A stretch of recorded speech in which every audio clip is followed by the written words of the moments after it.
Howdy! J'ai décidé de vous parler aujourd'hui des fanzines.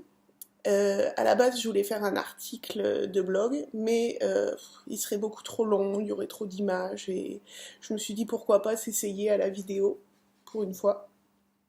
C'est quelque chose de punk, c'est quelque chose qui est complètement do it yourself, fais-le toi-même, et ça a vu son essor sous les Riot Girls, qui s'en servaient pour communiquer sur leur musique, pour communiquer sur leurs idéaux féministes, et aussi pour simplement donner par exemple, les dates de concert, présenter les nouveaux groupes, etc. Mais maintenant, les fanzines ne sont plus exclusivement réservés au genre musical, et ça on le verra dans la partie sur les thèmes abordés. Oui, j'ai fait des parties.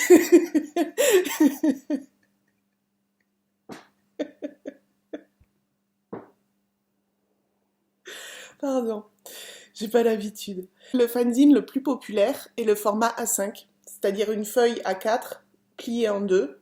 Comme ça, on le remplit de feuilles A4, comme ça, on plie en deux, et schlaf, on agrafe. C'est vraiment le plus facile, noir et blanc souvent, pour pas s'embêter, pour aller à l'imprimerie du coin, et on fait nos photocopies. On a la variante avec le papier coloré. J'adore. Ça sort du lot. J'aime beaucoup ce papier, surtout le petit papier rose. Après, on a le A3 plié. L'A3 se plie en accordéon pour donner un petit A6. Ensuite, on le rouvre et derrière, on peut très bien avoir un poster en A3 que les personnes peuvent garder en plus. Ça fait vraiment un bel objet. J'aime beaucoup le A3 plié. Il est un peu plus original. Et en parlant d'originalité, je n'y avais jamais pensé et j'ai halluciné quand je suis tombée dessus. Un fanzine en cocotte en papier, comme ça. Incroyable, incroyable. Ensuite, deuxième thème, les thèmes. Donc comme je le disais à la base, il y a le thème musical qui est très très très courant, mais pas seulement.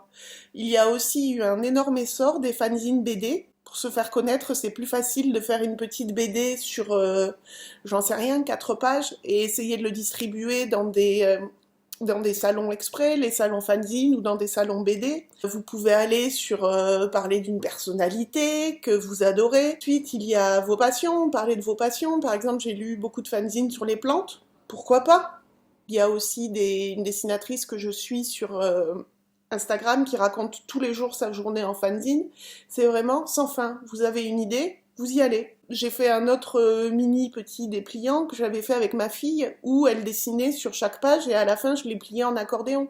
Oui, on peut appeler ça un fanzine si on veut. Il n'y a aucune limite. C'est juste un do it yourself. Vous créez vous-même votre petit objet. Comment faire pour créer un fanzine? Il y a deux choses. Il y a l'ordinateur, je vais passer très vite dessus parce que là on est plus sur le fanzine papier. Donc il y a l'ordinateur, vous allez sur Photoshop pour créer vos pages ou Word pour avoir tous vos textes et ensuite vous allez sur InDesign pour faire la mise en page.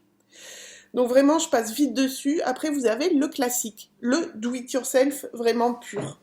Et là, vous avez la photocopieuse, l'imprimante, les ciseaux et votre colle UU. Je vous montre les deux exemples différents. Vous avez par exemple le Dolly Parton, que j'ai fait entièrement à l'ordinateur, parce que je voulais un effet hyper léché. Je voulais quelque chose qui soit hyper coloré. Et pour moi, c'était de l'ordinateur qui correspondait à ce moment-là à Dolly Parton. Et je suis en train de travailler sur celui sur Eddie Sedgwick, qui là est entièrement fait à la main. C'est-à-dire, c'est des photocopies de livres qui lui sont dédiés, des photocopies noir et blanc. Ces photocopies, je les découpe. J'ai également photocopié des biographies. Ces biographies, j'ai découpé des textes qui me parlaient. Je les découpe et je les colle également. Et après, j'ai écrit à la main ce que moi j'avais envie de rajouter. Donc ça fait quelque chose qui est vraiment un peu sale, qui est fait à la main, et pour moi qui est 100% dans l'esprit do it yourself. Voilà. Donc c'est des objets qui sont très différents. Et tout ce que j'ai à vous dire, c'est vous avez une envie, vous y allez, vous sortez un papier, vous écrivez dessus, vous collez n'importe quoi, vous dessinez. Allez-y, créez, on s'en fout. C'est vraiment, on s'en fout. C'est punk, c'est do it yourself. Allez-y, allez-y.